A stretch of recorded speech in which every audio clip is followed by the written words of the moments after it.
चला तर मग आज आपण बनवायला घेतोय शेजवान सोया फ्राईड राईस। त्यासाठी आपण इथे घेतला आहे कांदा, मटर, हिरवे पात, कोबी, बीन्स, हिरवी मिरची थोडीशी आणि शिमला मिरची। इथे आपण राईस 50% शिजवून घेतलेला आहे। त्यानंतर आपण इथे घेतला आहे शेजवान फ्राईड राईस मसाला, त्यानंतर डार्क सोया शेजवान सॉस आणि व्हिनेगर। त्यानंतर आपण इथे घेतला आहे होममेड सॉस बनवून आणि इथे सोया थोडीशी उकडवून घेतलेली आहे, छोटीशी कट करून। त्यानंतर इथे 2 टेबलस्पून ऑइल घेतोय आपण, त्यामध्ये 1 टेबलस्पून लसण ॲड करायचं आहे। त्यानंतर आपण इथे लसण ॲड केलेलं आहे आणि हिरवी मिरची जी आहे ती पण ॲड करून घ्यायची आहे। छान असं फ्राय होऊ द्यायचं आहे लो फ्लेमवरती। त्यानंतर कांदा ॲड करतोय आपण इथे, शिमला मिरची ॲड करून घ्यायची आहे।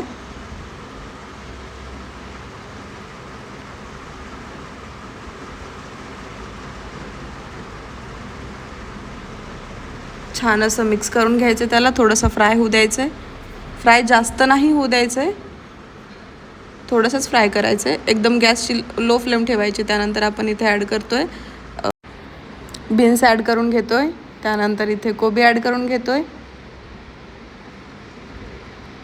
आणि इथे मटर ॲड करून घ्यायचं आहे। त्यामध्येच थोडंसं फ्राय होऊ द्यायचं आहे आणि त्याच्यामध्येच आपण जो होममेड बनवलेला सॉस आहे तोही ॲड करून घ्यायचा आहे। त्यानंतर आपण इथे ॲड करतोय 2 spoon soya sauce, dark soya sauce add करून घ्यायचा आहे।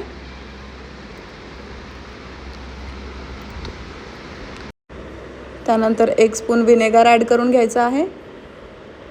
सोया सॉस ॲड करून घ्यायचा आहे, जो रेडीमेड आहे तो 1 स्पून, आणि याच्यामध्ये सोया ॲड करून घ्यायचे, जे की आपण बॉईल करून घेतलेलं आहे।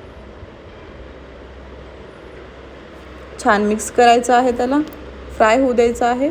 त्यानंतर राईस ॲड करायचा आहे, जो आपण 50% बॉईल केलेला आहे तो।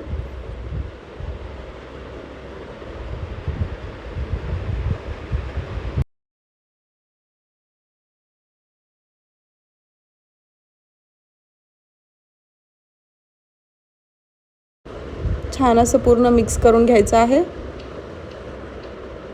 आणि 5 मिनिटासाठी यावरती झाकण ठेवायचं आहे।